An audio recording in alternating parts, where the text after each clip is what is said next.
Me gusta conducir con calidad y estilo. Busqué en muchos lados y Dunamis es el mejor rentacar. No solo los mejores autos, también 20% más económicos que la competencia. Soy Daniel Fuensalida. Yo uso Dunamis Rentacar. www.dunamis.cl.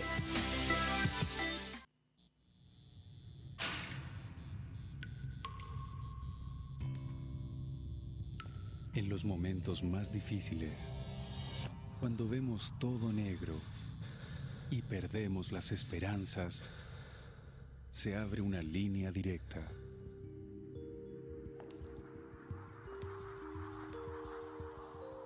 Llámanos. Hace 28 años que asumimos un compromiso irrenunciable con nuestros pacientes. Somos una clínica dedicada exclusivamente a la medicina estética, conformada por expertos profesionales y médicos con una amplia trayectoria. Hablamos de mejoras externas, que lo que en realidad deben hacer es tocar la fibra más interna de cada persona. Ahí es donde apuntamos como equipo médico y es lo que marca la estampa de los buenos profesionales de nuestra clínica. Porque tu cuerpo, tu cara y tu piel te van a acompañar para siempre. Cuídalo, quiérelo y confía en expertos que te ayuden a hacerlo de la mejor manera.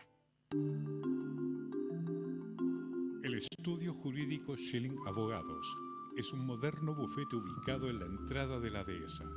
Defiende los derechos de las personas y es dirigido por el reconocido litigante Mario Schilling y cuenta con un staff de abogados asesores en las áreas de litigación penal, laboral y civil.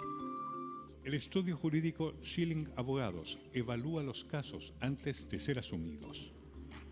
Nuestro estudio jurídico no pretende convertirse en la oficina con la mayor cantidad de clientes de Chile, sino en el estudio jurídico con más empatía y comprensión por el ser humano que recurre a nosotros.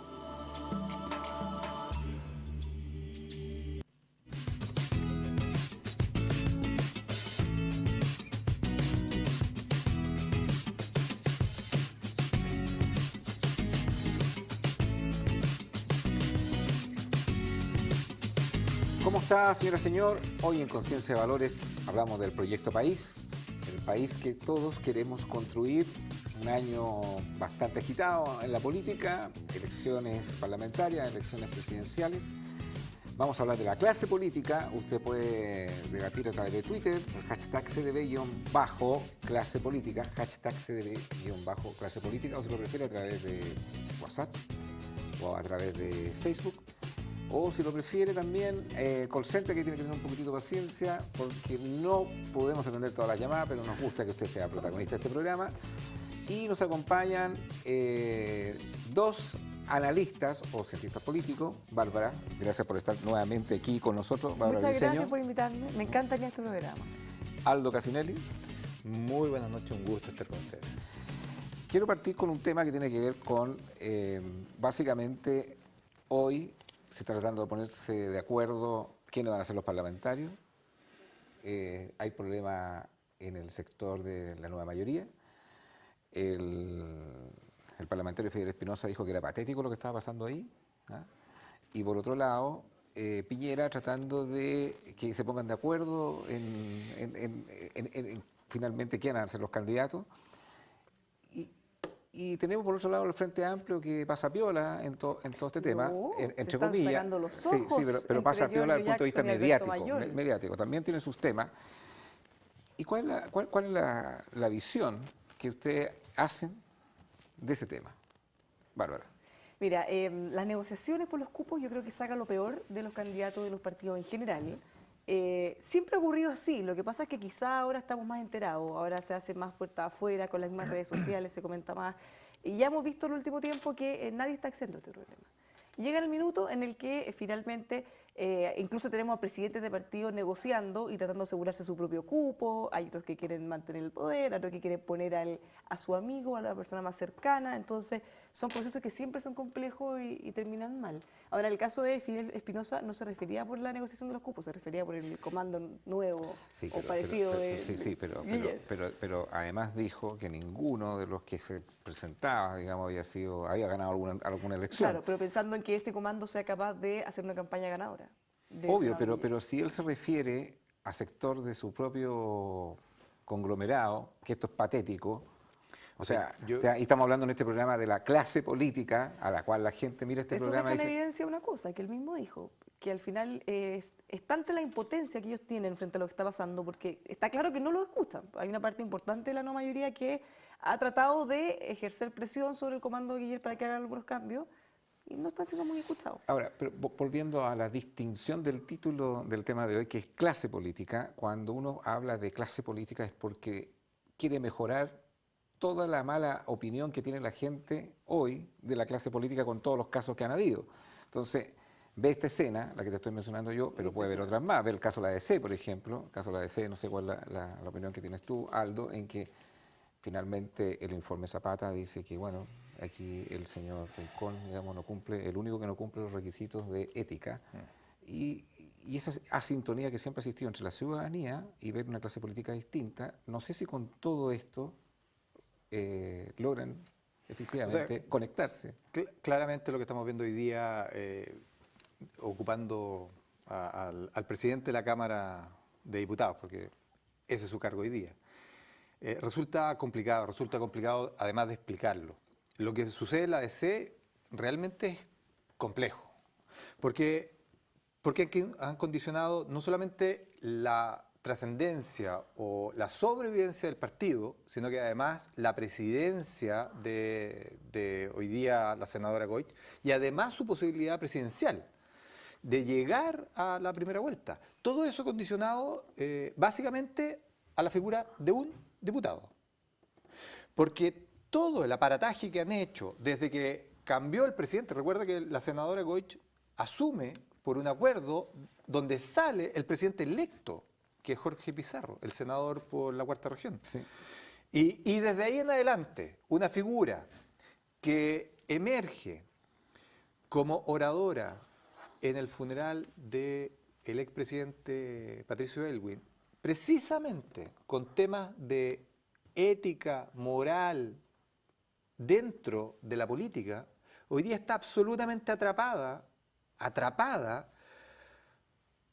por una red no solamente clientelar al interior de la democracia cristiana, sino que además una red que se distribuye el poder y muy en una lógica corporativa. Entonces, yo creo que lo que partió con una muy buena intención está terminando en un desastre dentro de la democracia, dentro de la democracia cristiana. ¿Pero por qué? ¿Por la idea de establecer un estándar ético? Y que, por la idea de no cumplir el estándar ético. Sí, pero porque hay tejado de vidrio. ¿Esa es la razón principal? Porque tú no estás dispuesto a asumir los costos que significa cumplir con lo que estás prometiendo. Porque si tú quisieras cumplir con lo que estás prometiendo, tendrías que llegar a parar la mitad de las candidaturas que tiene hoy día la democracia cristiana. Tú colócate en el rol de una candidata a la presidencia, que además es presidente de su partido, que se encuentra que hay un diputado que quiere ser parlamentario, que fue sentenciado por un tribunal de familia por violencia intrafamiliar. Entonces, si ella quiere mantener... Está bien, lo que pasa es que llega un minuto en el que ella, cuando dice, a ver, nosotros vamos a poner un estándar ético que va más allá de lo legal, y en el fondo lo que hace es subir la vara mucho más arriba. ¿Qué le parece y mal después, eso? No, me parece perfecto. El tema es que después se hace esta comisión, Zapata ve la lista y resulta que el estándar ético más arriba termina siendo solo Rincón fuera y nadie más. Siendo que quizás hay otros casos que, dependiendo de quién los mira, no podría por lo menos cuestionar o no. Entonces, por eso la gente puede decir, bueno, a ver, se dijo mucho, pero quizás se está haciendo poco. Es que yo creo que ahí es donde está el gran problema. Porque tú tiras o tú propones algo, este estándar ético, que no es solamente ahora, porque recuerda que lo que hace aquí lo hizo hace mucho rato, lo hizo cuando asume. Y ella se pronuncia respecto a este caso en particular. La Junta de hace prácticamente 3 semanas atrás se rinconiza y no se presidencializa como debería haber sido, precisamente por las palabras de la presidenta del partido. Se torna o empieza a girar todo en la posibilidad de que él sea candidato. O sea, y se aprueba su candidatura en un Consejo Nacional, que es el órgano facultado para hacer esto, para aprobar una candidatura. Entonces, quiere decir que yo no tengo ni siquiera la fuerza o la capacidad de hacer que mi partido, que yo conduzco, asuma este estándar. Tomemos el concepto de estándar ético, para la gente que nos mira en casa. ¿Les parece que eso es posible de implementar desde el punto de vista pragmático, desde el punto de vista de la realidad? Porque alguien podría decir, bueno, un estándar ético no es solamente cumplir la ley, ¿ah? Sino que es cumplir más allá de la ley, porque si colocamos un estándar ético, es súper complicado. a este sector de la ciudadanía... Es súper complicado, ¿sabes por qué? Porque acá también hay mucha subjetividad. ¿Qué es lo que es un estándar ético? Entonces, nos vamos al extremo, por ejemplo, el Frente Amplio, que bajó a Javiera Parada, que en este caso ya tuvo un accidente por conducir en vereda, que finalmente, si uno lo analiza, está pésimo, muy mal, pero ella se bajó, ella acató lo que correspondía, fue y se hizo el test, y fue sancionada. De hecho ahora no puede manejar en un montón de tiempo, y le bajaron su carrera, pese a todo lo que ella había tenido en el partido. Entonces, quizá alguien podría decir que eso es exagerado, si ella ha sido intachable siempre. Quizá otra persona puede decir, no, porque esto ya la deja definitivamente fuera del estándar. Entonces, ¿cuál es la delgada línea que no nos excedamos? Ni Ahora, que, te tomo el punto que puede ser relativo, pero... Más que relativo es difícil de ver cuál es la línea, ¿no? Pero nosotros no podemos analizar el estado de la política en el ambiente que hay en los últimos 3 años, los últimos 4 años, hoy, de lo que fue, no sé, hace el periodo anterior. Sí, ahora, desde ese punto... Algo cambió violentamente y la gente está pidiendo otra clase política, sí, otro estándar político. Entonces, yo digo, bueno, no basta con cumplir la ley y tú quieres colocar un estándar de ética. Mi pregunta vuelve a ser la misma, digamos. ¿Es posible colocar un estándar de ética que sea medible y solamente tendrán que cumplirlo parlamentarios o tendrán que cumplirlo otros estamentos del Estado o otros agentes que participan también en el desarrollo de un país? Aldo. Es que aquí el problema es que hay parte interesada. Bueno, pero la que hay... Pero me refiero a parte interesada en el sentido del que tiene que poner el estándar, tiene que regirse en él. En el fondo, los mismos que podrían ponerlo son los que quieren ser candidatos a todos los cargos y los que quieren ocupar puestos en el gobierno. ¿Y qué está ocurriendo? Que la gente, pese al descontento muy profundo que hay, no lo castiga necesariamente la urna. Entonces vemos que hay candidatos que pueden estar muy cuestionados, pueden tener procedimientos... ¿Pero qué dice que no lo castigan la urna? Yo creo que... Porque muchas veces ganan igual. No, cuidado, yo creo que en las elecciones de alcalde se castigó ese tema. No salió alcaldes que estaban en comunas emblemáticas, que habían sido reelectos por casos que estaban involucrados con la justicia. Y yo creo que la gente les pasó la cuenta, o sea, eso es así. Pero es que es en un estándar ético. Si tiene a uno que está involucrado en un caso complicado, ese caso basura, por ejemplo, es mucho más allá de ético de pasar o no esta barrera que decimos que por es eso muy te digo, ambigua. pero ¿qué es lo que defines tú con ética? Lo que pasa es que, mira... Una persona que cumple fielmente la ley, que eso es lo que se le dice a Aldo a Sebastián Piñera, yo cumplo la ley. Sí, pero es que no basta cumplir la ley, porque finalmente hay que dar otro estándar más allá de la ley. Él ha dicho, y lo que ha hecho ahora es que él cumple más allá de la ley. Y ahí hay una diferencia. La gran diferencia que tenemos hoy día, tú decías, ¿qué es lo que nos está cambiando? ¿Qué es lo que ha cambiado en el último tiempo en este país? Que pasamos de, y no solamente en términos políticos, en todos los ámbitos que tienen relación con actividad pública, en la actividad donde nos relacionamos, pasamos del estándar legal, que es el piso, a una situación de legitimidad, donde vamos avanzando, vamos teniendo algo que tiene que ver con el espacio social. La legitimidad nos impone elementos que van mucho más allá de la norma. Tú puedes llamarlo ético, lo que nos estamos enfocando hoy día en términos políticos. Este programa, exactamente. La legitimidad es cómo la sociedad percibe tus acciones. No solamente en términos legales. ¿Por qué? Porque una acción puede ser legítima y no necesariamente puede ser legal. Y viceversa. Una acción puede ser legal, pero no necesariamente legítima. Y esas diferencias son las que hoy día estamos teniendo en el país. Y eso, para terminar esto, desde mi parte... Perdón, ¿te puedo hacer una interrupción? Interrumpa. ¿Y tú crees? Es suyo el porque programa. finalmente la gente se guía por las percepciones o es lo que siente. ¿Tú crees que la gente percibe la declaración que tú hiciste de Sebastián Piñera, que él va más allá de la ley, o la gente percibe de que él también ha cruzado barreras de no cumplir lo que es la ética? La gente respecto del expresidente Piñera, que debe ser una de las personas más investigadas, auscultadas, indagadas, analizadas en todos los ámbitos que puede tener una persona hoy día aquí en Chile, tiene una opinión absolutamente formada respecto de esta materia. Y por lo tanto yo creo que, por eso pongo el ejemplo de decir, va más allá de la norma. Y fíjate lo que ha pasado con él. no solamente hoy día lo están investigando él, sino que prácticamente toda la familia. Entonces tú tienes ahí una diferencia cuando hablamos de hacia dónde o cómo miramos esta situación. Es que quizás también no conozco una figura que tenga un holding de esa manera, que tenga tantos intereses también, que me parece legítimo, de empresas que están de alguna manera también siendo cuestionadas. Entonces, obviamente, tú tienes que investigar todas las aristas. O sea, no veo por qué investigar a la familia sea distinto. Y aquel que no tiene esa posibilidad no le van a investigar. Y nadie se opone. Y él lo ha dicho. Ahí está. Por eso yo digo que cuando parto esto, digo, si es una persona que ha sido investigada en Chile, es él. Creo que no hay ninguna otra persona. Y en términos, claro, estaba hablando de una de las personas con mayor patrimonio en Chile, pero tú tienes otras personas con patrimonios altos dentro del Congreso, que no a ese nivel, pero sí hay personas con patrimonio alto y donde cuando tú dices cómo se configuran los intereses, cómo se entrelazan distintos tipos de intereses, creo que no es el único.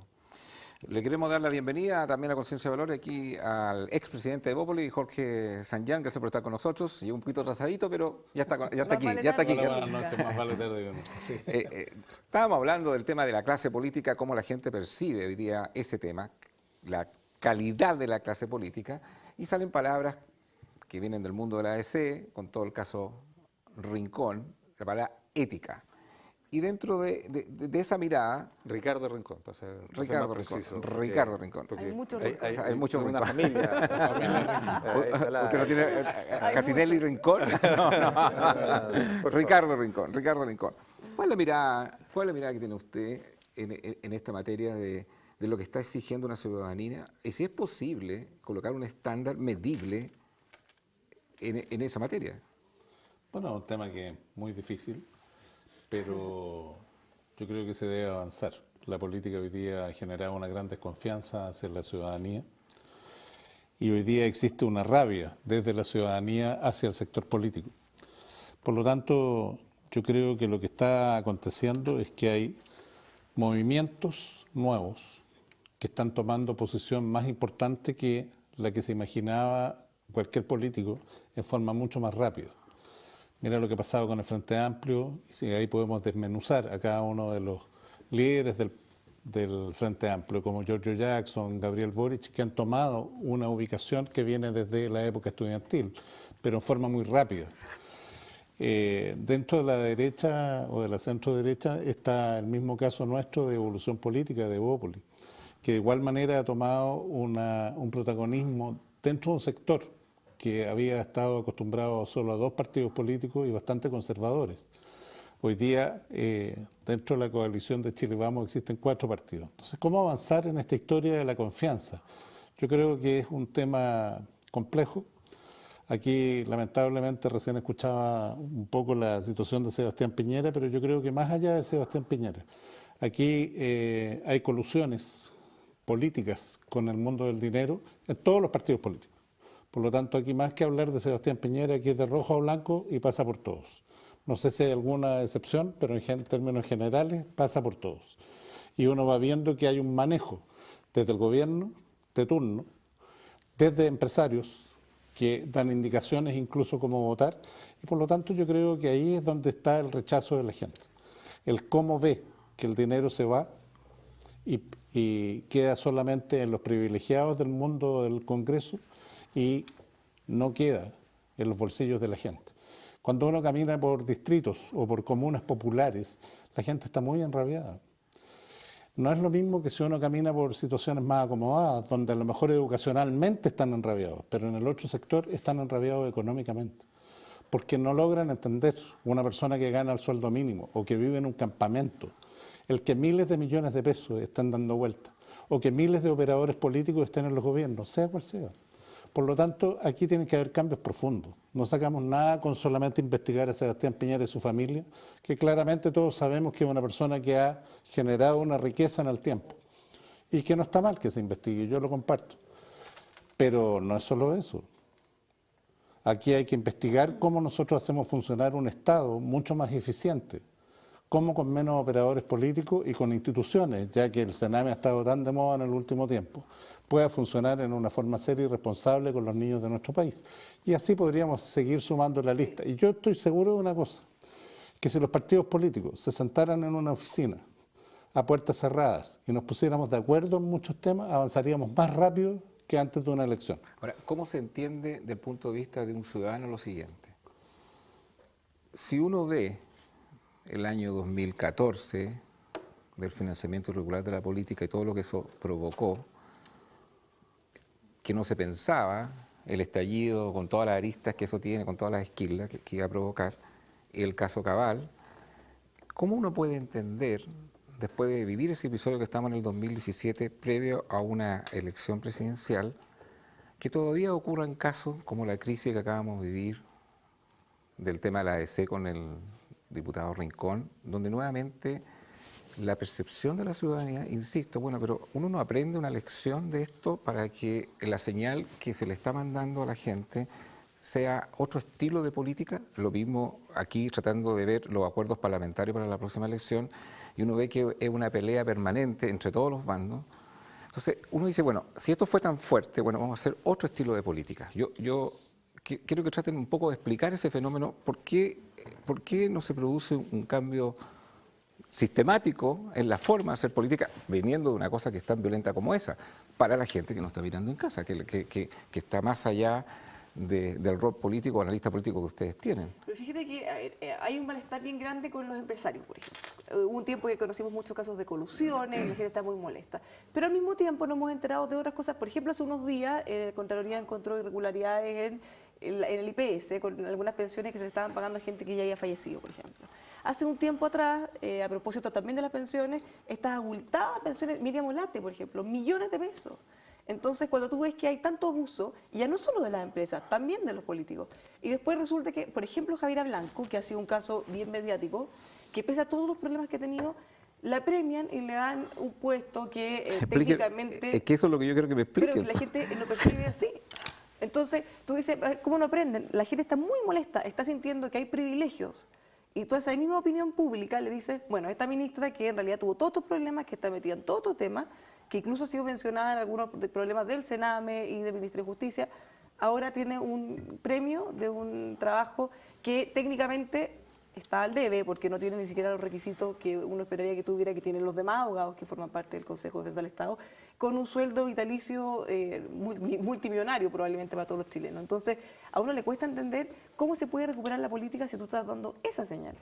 Que al final, en realidad, somos apitutados o vamos a apitutar gente y no nos importa lo que... Quizás lo único que uno puede entender, lo que menciona Jorge, es la explicación por qué surge un sector como el Frente Amplio en poco tiempo con esa adhesión.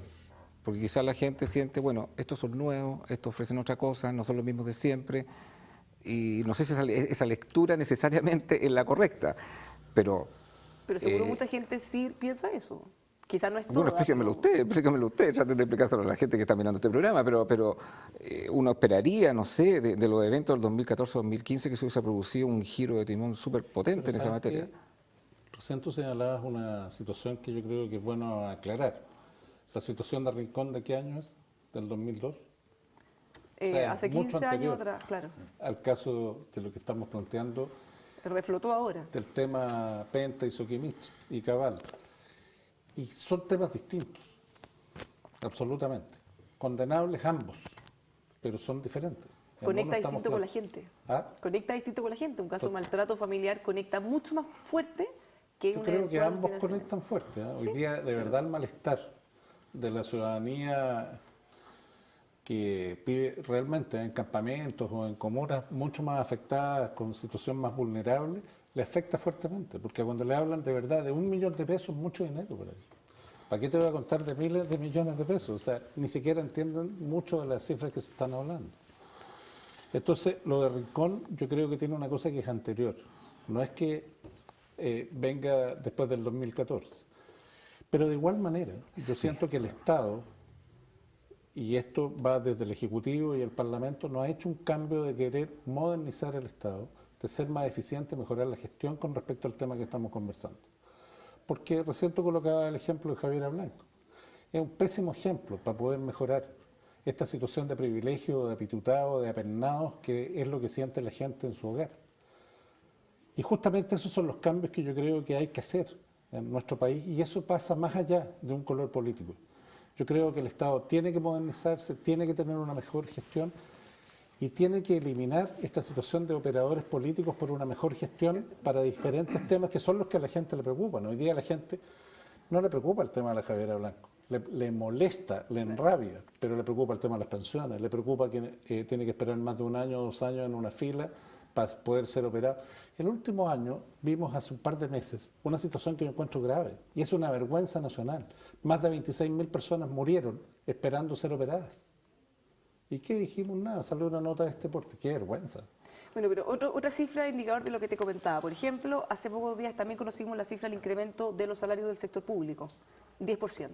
Que es por lejos sobre todo los demás sectores, e incluso dentro del sector público también es muy distinto porque no se trata, es un promedio, pero no abarca a todos a los que ganan menos. Muchos son operadores políticos que tienen sueldos muy altos y que Sí, muchos pero han también entrado hay, a pero también por hay, sueldos públicos. pero ahí Pero a también la gente le molesta. sí, pero también se habla de que los sueldos del sector público comparado con los sueldos del mundo privado no son igualitarios. O sea, Pero ¿sabes qué? entonces, Contrario, son y hay- mucho más altos. sí, pero yo estoy dando la visión.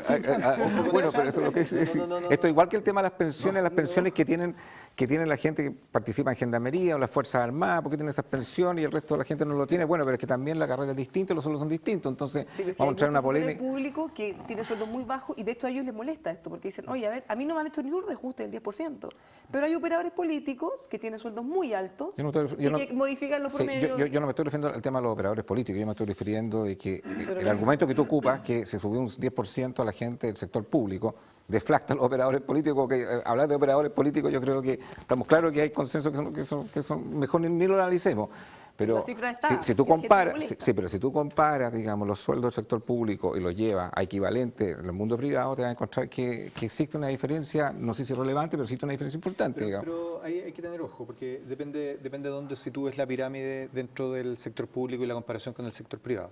Porque no los sueldos del sector público son muy competitivos respecto al sector privado. A lo mejor en los sectores más altos, dentro de la pirámide, o sea, los profesionales, los cargos más especializados, ahí tú tienes una diferencia entre el sector privado, que paga muy bien a esos niveles de conocimiento y preparación, respecto del sector público, porque hay una limitación, hay un tope.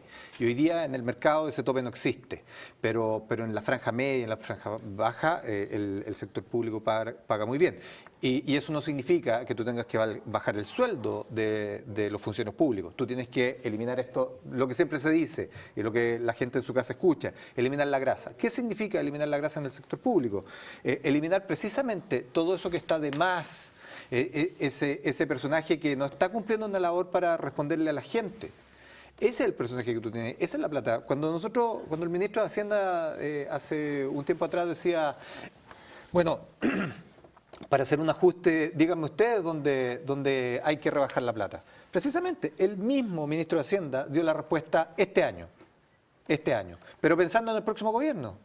Es decir, rebajemos un 5% los viáticos, los viajes, el gasto corriente, los autos, no cambiemos. Bueno, ahí hay recursos y esos recursos pueden estar destinados para lo que decía Jorge. 1.800.000 personas están en listas de espera hoy día. ¿Tú crees que a una persona le interesa que la atiendan en el hospital o en una clínica o en la posta o en un CEFAN? La persona quiere que lo atiendan. Eso es lo que le interesa a la persona. Y yo creo que cuando hablamos del malestar, el malestar está ahí en la gente. Un 70% de las personas dependen de la buena gestión del Estado. Pero todos dependemos de un control de lo que haga el Estado para convivir. Pero ¿te parece? En el último tiempo hemos sufrido algunas cosas respecto de en Santiago por lo menos y en gran parte de la zona central, del tema de las lluvias, nevazones y se corta la luz. Bueno, obviamente que hay involucrados empresas privadas que no han hecho bien su trabajo, pero también está involucrado el rol del Estado en fiscalizar esas empresas. Entonces, cuando hablamos de una cierta imbricación, bueno, ahí tenemos, y eso es el rol del sector público. Una pregunta, ¿pero te parece que había grasa también en el gobierno anterior? ¿te parece que había también problemas de gestión? Estoy hablando de grasa en el Estado, no en el gobierno. Bueno, pero ojo, pero que estamos, es que distingamos. distinto hablar grasa del Estado, hoy que estamos en un gobierno hoy día de Michelle Bachelet, que hablar de cuando me refiero al Agustín, Estado del gobierno anterior. Lo que pasa es que, Bueno, es que eso quiero que me lo digan. Distingamos, los gobiernos son administradores temporales del Estado. Eso es un gobierno y es como un yogur. Entra y desde el minuto que asume ya tiene fecha de vencimiento. Punto. Como los yogures usted tiene que consumirlo antes de. Puede hacer una pega ahí. Y es obvio, pero además tú tienes una serie de limitantes. Un gobierno no puede llegar y sacar de una buena vez a todo lo que... ¿Por qué? Porque va a tener situaciones en el Congreso que te lo impiden. Pero Aldo, pero convengamos lo siguiente, que también lo dice Jorge, quiero que me lo aclaren, porque en el fondo todos los temas que ustedes hablan de situaciones que afectan a la ciudadanía, y ustedes dicen se refieren al Estado, ustedes se refieren al Estado tanto de este gobierno como del gobierno anterior, que no ha sido capaz de resolver temas de salud, temas de pensión, temas del Sename. Antes que me lo contesten, yo les quiero recomendar, si quieren comprar un vehículo, la marca Chevrolet. ¿Y quién es el líder? Inalco. Ahí en Inalco usted encontrará una gama de vehículos, www.inalco.cl, esa 4x4, Aldo Casinelli. No me alcanza. Que puedes ir a resolver los problemas que tiene la Araucanía. Con un CAE, con una carga anual equivalente muy barato y lo que es mejor. No necesita ir a una sucursal de Inalco, porque en www.inalco.cl a usted le hacen ahí una cotización online, lo atienden online y lo que es mejor, le dan una condición preferencial de precio. Inalco, líder en Chevrolet. Les devuelvo la pregunta que les decía anteriormente, porque, claro, uno ve el análisis de hoy día, el tema pensiones, el tema de la seguridad, que tampoco lo alcancé a mencionar, el tema de la salud, pero este Estado... Hablemos del Estado, también tiene varios periodos de distintos presidentes que han pasado por esta materia. Yo creo que nosotros no podemos desconocer que de igual manera en la historia de Chile la clase política ha sido relevante e importante en tomar decisiones de desarrollo y crecimiento para nuestro país. Eso no quita que en el último periodo, lamentablemente, hay muchas cosas que han estado estancadas, que han dejado de crecer y que por lo tanto tienen que tener una mirada diferente para poder solucionar los problemas. Por ejemplo, en el caso de la salud, el aumento es brutal en la lista de espera, en la lista de operaciones, en el no crecimiento y desarrollo de construcción de nuevos hospitales. Errores en las licitaciones, por ejemplo. Bueno, pero por lo mismo, acá lo que pasa es que no se quiso hacer licitaciones privadas ni concesiones. Mira, yo conversaba con el doctor Enrique París cuando era presidente del Colegio Médico. Una persona que hoy día además se unió, leía el otro día en el comando Sebastián Piñera, no siendo políticamente del sector. Es bien curioso ese tema. Y él me decía, mira, si el tema de las concesiones fue un error de este gobierno. Porque el tema de la concesión está en cómo se haga la licitación y no dejar puertas, ventanas y ventanitas chicas y debajo de la mesa ciertos aspectos que ya existe la experiencia. Después el poder adjudicar de buena forma y en forma seria y responsable, y después el fiscalizar. Que Chile es muy bueno para legislar, pero no es muy bueno para fiscalizar. Entonces, él me planteaba, porque me recuerdo que me decía que fue muchos años médico de Nachao, y tenía muchos problemas para poder mantener el hospital. Y la situación de un manejo administrativo con un buen control y una eficiente fiscalización podía hacer que el hospital estuviera siempre funcionando en forma normal, y no que el escáner hay que esperar 1 año y medio cuando el Estado lo administra para que puedan cambiarlo, mejorarlo o que tenga alguna situación de reparación. Entonces, él me decía, aquí se cometió un error, vamos a construir menos hospitales y por lo tanto vamos a atender menos gente y nosotros aumentamos la población y por lo tanto vamos por un camino equivocado. Y este país ha demostrado que las concesiones fueron muy importantes. Si no, preguntémosle al expresidente Ricardo Lagos, cuando fue ministro de Obras Públicas, proyectó las concesiones de las carreteras, puertos y aeropuertos de Chile. Y miremos lo que tenemos hoy día. Es un ejemplo para América Latina. Y por lo tanto no hay que tenerle temor a muchas de las concesiones que se puedan realizar. Con administración, con participación del Estado, con una mejor fiscalización, mucho más dura, más enérgica, y pudiendo hacer que todas las materias se puedan cumplir. Y ahí tenés un tema de la salud. Se estancó porque este gobierno lo estancó. Tomó malas decisiones. Yo creo que había un tema de gestión. No podemos hablar mal que esté pensando mal la presidenta Michelle Bachelet, pero lamentablemente su gestión no ha dado los resultados esperados. Y así podríamos ir analizando cada uno de los temas. Y yo creo que hay que abrir nuevamente las mentes y de todos los partidos políticos y de todos los sectores para que Chile pueda volver a tener un desarrollo, un crecimiento económico que tiene que afectar en lo social. Yo creo que nosotros ya pasamos de la etapa de la transición política, ya creo que avanzamos fuertemente en un desarrollo económico, pero sí estamos quedándonos atrás en una situación de carácter social donde sí tenemos que poner mucha atención. Nosotros tenemos desde Evolución Política ciertas miradas, pero creo que es bueno escuchar a todos y poder generar un desarrollo social importante en muchísimas áreas, que Chile las requiere, las necesita, y si no vamos a seguir muy polarizados y le va a hacer mucho daño a nuestro país.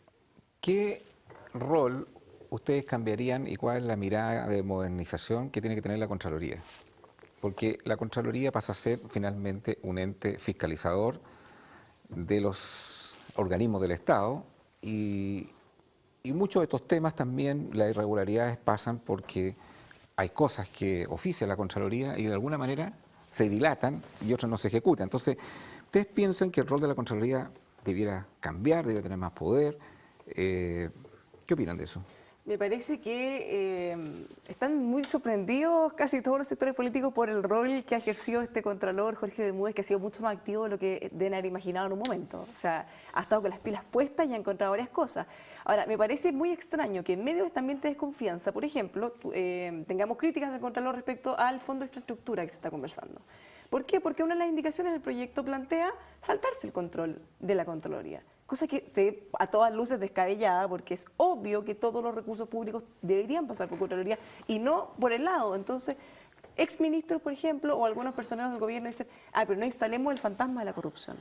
No se trata de instalar el fantasma de la corrupción, se trata de hacer algo tan transparente desde el principio que, al contrario, ojalá siempre sea todo fiscalizado, que todo tenga que hacer el paso de la toma de razón de Contraloría. Pero hasta ahí tú me estás diciendo... Es un mínimo límite, sí, me parece muy bien. Sí, ok, pero ahí tú me estás diciendo yo un rol que ya está haciendo la Contraloría. Mi pregunta es, ¿le darían más poder? ¿No le darían más poder? Y quiero colocar a otra gente más, el Tribunal Constitucional, por ejemplo, que también dice que se politiza el Tribunal Constitucional. Aquí fue a parar el proyecto de la despenalización del aborto y están viendo, bueno, cuántos de aquí son de un lado, cuántos va a ser del otro.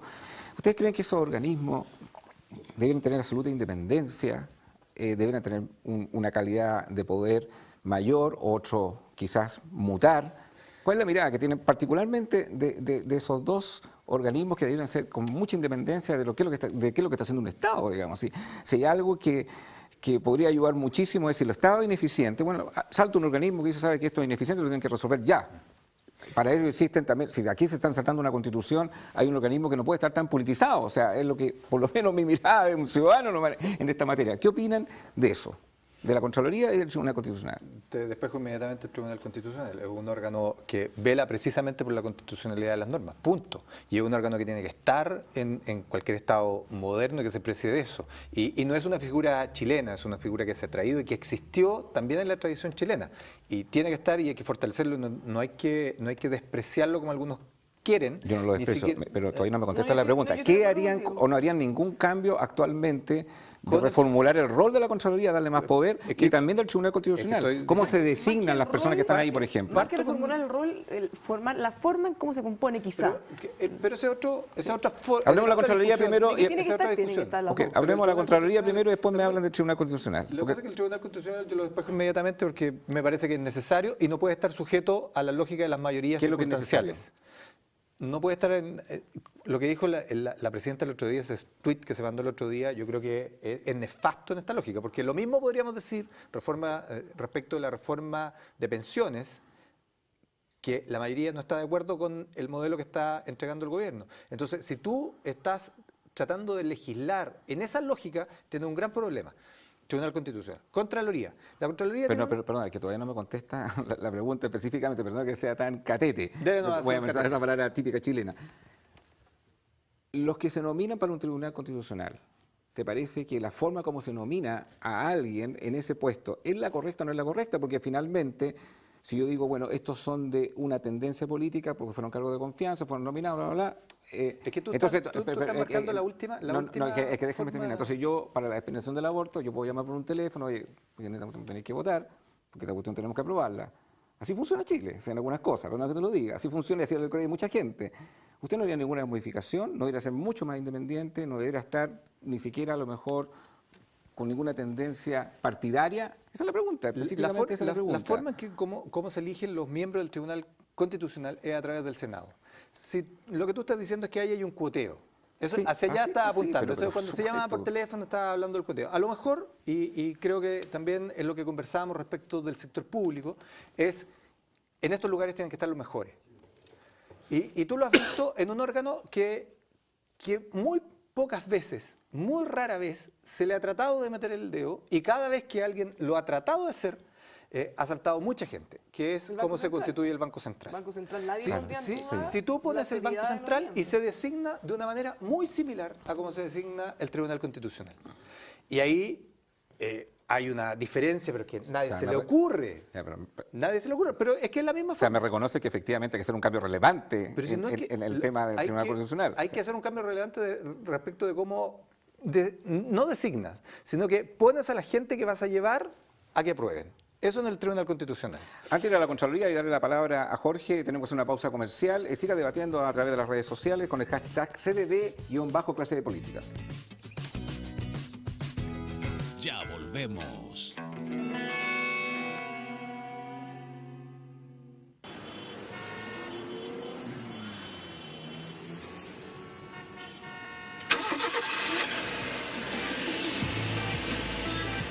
Me gusta conducir con calidad y estilo. Busqué en muchos lados y Dunamis es el mejor rentacar. No solo los mejores autos, también 20% más económicos que la competencia. Soy Daniel Fuensalida. Yo uso Dunamis Rentacar. www.dunamis.cl.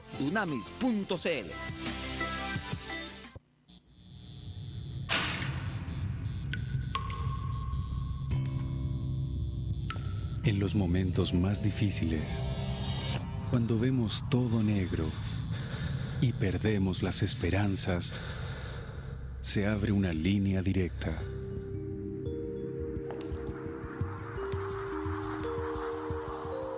Llámanos. El estudio jurídico Schilling Abogados es un moderno bufete ubicado en la entrada de la dehesa. Defiende los derechos de las personas y es dirigido por el reconocido litigante Mario Schilling y cuenta con un staff de abogados asesores en las áreas de litigación penal, laboral y civil. El estudio jurídico Schilling Abogados evalúa los casos antes de ser asumidos. Nuestro estudio jurídico no pretende convertirse en la oficina con la mayor cantidad de clientes de Chile, sino en el estudio jurídico con más empatía y comprensión por el ser humano que recurre a nosotros.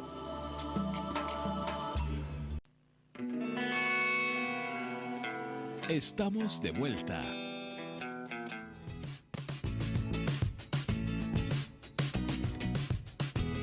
Siga debatiendo ahí en el hashtag CDD-clase política o a través de WhatsApp, como mucha gente participa en este programa.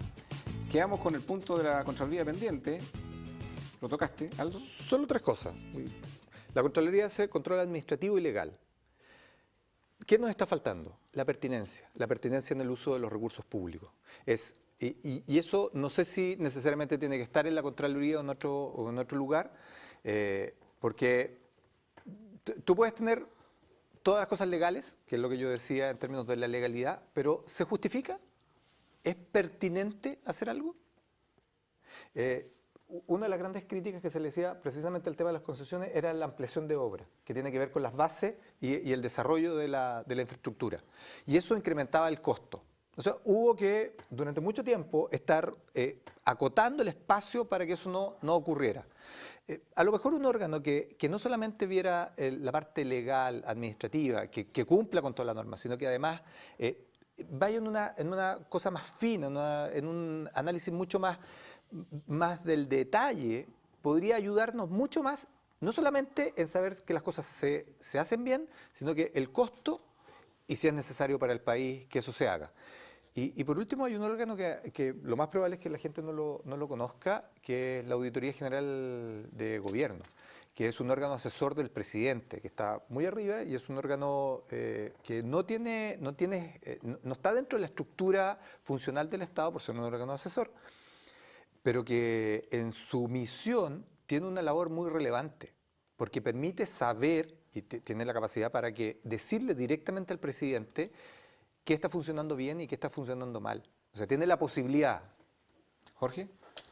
Mira, yo creo que en el Estado, volvemos de nuevo al tema Estado y no gobierno, que yo sí comparto fuertemente que hay diferencias.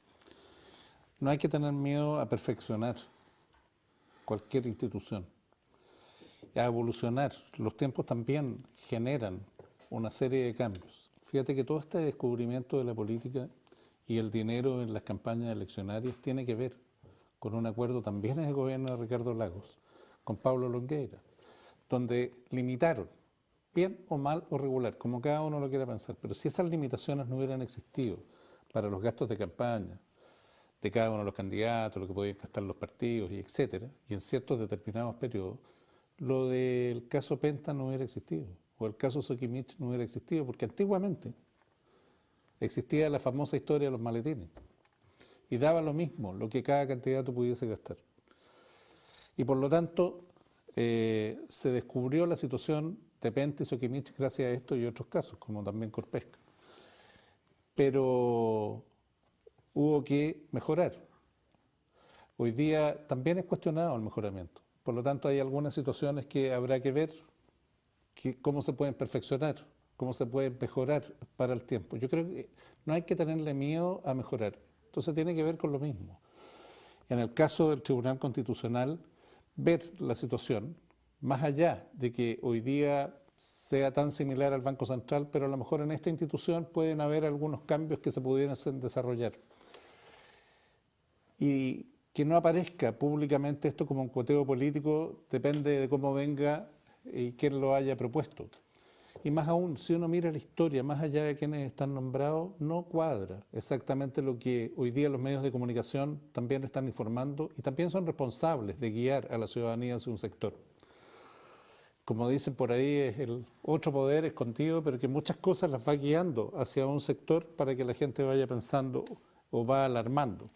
Y creo que en el caso de la Contraloría de igual manera, yo creo que todos los estamentos que puedan fiscalizar, darle más herramientas y más poder, en el caso nuestro estamos de acuerdo. Bárbara. No, me parece fundamental y ojalá estén empoderados y me parece bien este rol, como comentaba, del Contralor, porque al final son todos nuestros recursos y también me parece que tiene que haber alguna especie de control, tal cual como tú decías, respecto a si hay que hacer algunas cosas o no, o eventualmente evaluar los resultados y si hay un programa que no funciona, bueno, no lo hacemos de nuevo. ¿Qué es eso de volver a hacerlo? ¿Qué es esto de esperar hasta fin de año y cuando la ejecución del presupuesto es tan baja, empezar a hacer muchas cosas con tal de que el próximo año no te bajen el presupuesto y eso lo hacen todos? El incentivo perverso. Hay un incentivo perverso, porque si tú no gastas todo lo que te asignaron, al año siguiente te van a decir, ¿pero para qué quieres tanto si no lo necesitas? Entonces se ponen a gastar en muchas cosas. O quedas mal evaluado. O quedas mal evaluado, claro, como si un porcentaje de cumplimiento o de gasto sea sinónimo de una buena gestión, que no necesariamente es así. Perder el PMG. Por ejemplo. Los quiero meter en el acuerdo o el desacuerdo que hay en los cupos parlamentarios. ¿Qué le está costando a Evópolis para ponerse de acuerdo ¿qué le está costando a Evópolis para ponerse de acuerdo? Y segundo, esta mirada de que finalmente Sebastián Piñera no quiere ser un mediador del tema, no quiere presionar. No sé si esto es estrategia política o finalmente cree que efectivamente pueden llegar a un acuerdo. Pero ¿dónde está trabado? Mira, yo creo que más allá de Chile Vamos, yo siento que lo que está pasando y la formación de los conglomerados políticos es totalmente diferente a las elecciones anteriores, con un sistema de elección que también es diferente. Por lo tanto, es un ejercicio para todos los partidos que no lo venía desarrollando. Si nosotros miráramos específicamente el caso de Chile Vamos, piensa tú que era muy fácil porque era un sistema binominal, eran dos partidos y había que dividirse el país nomás. Entonces era muy sencillo. Hoy día dentro de Chile Vamos hay 4 partidos políticos, donde además tenemos muchos distritos que son impares. Y no solo eso, también está la ley de cuotas, que cualquiera de los dos géneros no puede tener menos del 40%. Por lo tanto, se hace una ecuación matemática un poco más compleja. ¿Cuál es la aspiración de un partido nuevo que ha sido capaz de formarse en las 15 regiones, que tiene directivas, que tiene bases, que tiene más de 22.000 militantes activos y que están trabajando fuertemente con el partido? Es que todas las regiones quieren tener sus candidatos, todos los distritos quieren participar. Y entonces, por lo tanto, nosotros colocamos esto hace 8 meses sobre la mesa. Y yo creo que se produjo un cambio, eso sí, de la forma de negociar fundamentalmente desde la UDI. Una cosa era negociar con Hernán Larraín y con Guillermo Ramírez, y otra cosa es negociar con la Jacqueline Van Riesenberger y Pablo Terrazas. Y donde La yo flexibilidad o la y inflexibilidad. yo creo que sin querer hemos ido cayendo en el tiempo, y yo espero que se llegue a un buen acuerdo prontamente. Nos quedan pocos días además para inscribir las parlamentarias. Que nosotros teníamos un acuerdo más allá de tener un acuerdo político eleccionario. Nosotros estábamos trabajando fuertemente en una serie de comisiones, teníamos una comisión política, comisión de salud, de transporte, etc. Y se estaba trabajando fuertemente en un plan de gobierno común para poder entregarle al quien saliera electo en la primaria presidencial, trabajar con ellos, en fin. O sea, no era un Y pacto lamentablemente estamos instrumental. cayendo en un pacto electoral que está pasando a ser más importante. Y yo creo que ese puede ser el error más grave que cometa Chile. Eso lo voy a preguntar. Esa señal de un pacto que es nuevamente no tener una sintonía con lo que no desea la ciudadanía. ¿Qué costo puede El tener? arreglín. Es que aquí no hay arreglín, No, pero en el fondo porque aquí cada uno está luchando legítimamente por sus intereses de participar en todos los distritos, pero no entran todos los que quieren todos los partidos, si ese es el tema. Aquí se habla mucho de Bópoli porque creo que comunicacionalmente la UDI lo ha colocado fuertemente, pero no es el único problema. Yo podría colocar algunos ejemplos de otros distritos donde los problemas pasan entre la UDI y RN o entre el PRI y la UDI. Pero claramente nosotros hemos sido mucho más enérgicos en el sentido de que lo único que queremos participar, el que gana, gana y el que pierde, pierde. Aquí viene una elección que es distinta. Acá viene una elección que hay que salir a competir y a jugar en la cancha. Yo creo que hemos perdido un tiempo salvaje. Deberían estar nuestros candidatos desplegados, trabajando sus distritos fuertemente. Y piensa tú que estamos a días de llegar a acuerdo y aún no somos capaces de poder destrabar hoy día cerca de 8 distritos. Ahora, Entonces, una pregunta, no sé si juega ajedrez, pero cuando uno va a mover una pieza del ajedrez tiene que calcular muy bien de que si va a ser osado, le puede rebotar en contra. ¿Ayudaría o no ayudaría? ¿Cuánto sería en contra, cuánto sería a favor? Que si no se llega a un acuerdo, la mediación del candidato Sebastián Piñera en esta materia, porque eso puede ser una movida de ajedrez delicada, que puede tener un costo también, pero no hacer nada cuando ya no se llega a un acuerdo también puede tener otro costo que puede ser súper relevante.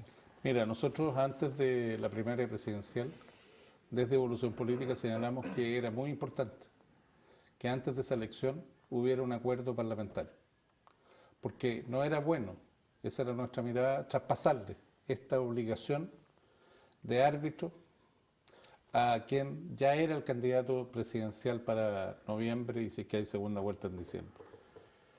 Lamentablemente no fuimos capaces y hay que reconocerlo. En ese periodo estaba yo incluso todavía de presidente de Bópoli y en el día de hoy tampoco se ha podido llegar a acuerdo. Lo que han acordado los partidos en el día de hoy es que falta solamente que la UDI dé el ok, porque lo que pidió el presidente era que los 4 partidos tenían que estar de acuerdo. La UDI todavía no ha dado el ok y él estaría de acuerdo en que le traspasaran donde están trabados solamente. No, donde no están trabados, porque ponerse a revisar de vuelta... ¿Eso puede tener un efecto, Aldo, desde el punto de vista de la candidatura de Sebastián Piñera y Bárbara? ¿Cómo lo ven ustedes? Yo creo que el efecto más grande no tiene que ver necesariamente en si le hacen caso o no, sino en cómo reaccionan los partidos. Explico, si en algún distrito él toma una decisión y eventualmente no les parece bien y después son capaces milagrosamente de ponerse de acuerdo... El acuerdo es vinculante. Por lo tanto, lo no, que dictamine este árbitro... Ok, pero en el fondo, entonces, en el fondo, la si no forma, sería sin parar. ya por eso, pero en el fondo, la forma en cómo reaccionan, pueden acatarlo con la cabeza abajo y morderse la lengua, porque seguro no le va a gustar a los que salgan perjudicados, o pueden salir reclamando, cosa que a uno parecería que es imposible que ocurra, porque tanta poca visión política, pero ocurre. Entonces, a los que queden enojados, y empiezan a despoticar, y empiezan a criticar al presidente, y empiezan a desconocer el acuerdo, Ahí puede perjudicar también al presidente y al conglomerado completo, que a diferencia de la otra coalición se está tratando de mostrar unidos todos en torno a un candidato desde hace ya más tiempo. Todo eso se podría volver un poquito hacia atrás. ¿Aldo? Pero mira, perdona, Sí. yo quiero dejar en claro una cosa. Aquí hay 28 distritos en Chile, de los Son cuales poquitos. 22 hay acuerdo y 6 no están en acuerdo. Y, podría agregar algo más, que también hay elecciones de senadores donde El también hay senador y el acuerdo. core ya están acuerdo. todos listos. y consejeros regionales donde también Ya hay acuerdo de 2 listas, una de la UDI con el PRI y otra de Renovación Nacional con Evópolis. Y ahí tiene Por lo más de tanto, hay 300. muchos acuerdos aquí. Aquí hay una situación bastante positiva en eso de Chile Vamos. Pero lamentablemente yo creo que eso sería el ideal, que los partidos fueran capaces de solucionar en estos 6 distritos faltantes. Y si no, este arbitrador que será el presidente o quien se designe al final para determinar, pero es vinculante, si no, no tiene sentido. ¿Aldo? ¿Cómo lo ves tú? O sea, yo creo que la situación de una negociación siempre es complicada, pero comparando cómo está el resto, esto está en el mundo ideal. O sea, llegar prácticamente a una semana de la inscripción de la lista, obviamente siempre se espera más. Siempre habría sido ideal hacerlo antes de las primarias. Pero es que esto ocurre siempre.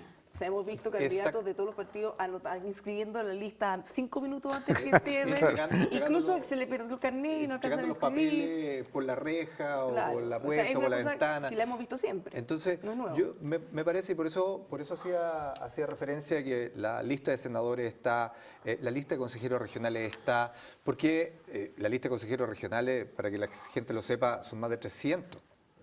O sea, 173, ir en 2 listas, me parece sumamente importante. Y que queden 4 o 6 espacios por completar y que ese espacio, los partidos, porque ojo con esto, que me parece interesante lo que decía Jorge, que estuvo en las negociaciones y entiendo que sigue estando ahí vinculado en esto, que los partidos le entreguen a quien lidera la coalición, una coalición política, porque eso también hay que hacer la distinción entre política, gobierno y electoral. A quien lidera la coalición le diga, ¿sabe qué? Nosotros estamos disponibles para que usted en este espacio resuelva lo mejor en términos de calidad de quiénes serían los mejores candidatos para conformar la lista parlamentaria.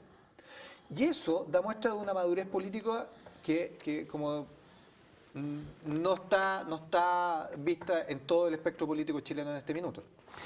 Los quiero meter en el siguiente tema. Puede ser un poco odioso, pero queda poco tiempo de programa.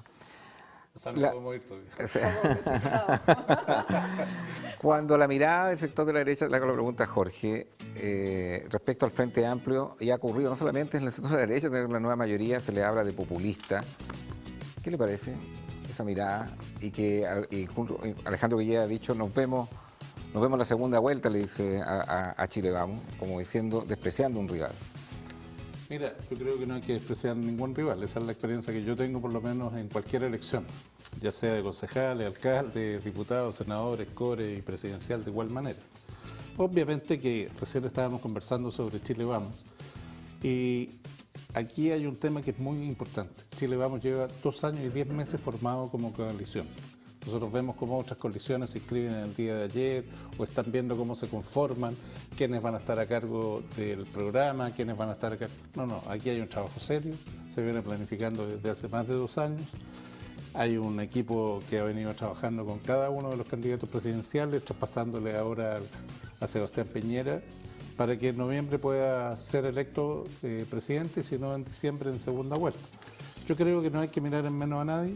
Yo creo que hay que hacer un trabajo serio y responsable. Hoy día Chile tiene una serie de necesidades, la ciudadanía espera que le resuelvan sus problemas, que haya un mejoramiento económico, que haya un mejoramiento en los empleos, que se mejoren los sueldos, que mejore la salud, que mejore la vivienda. La gente quiere que se hable de sus problemas.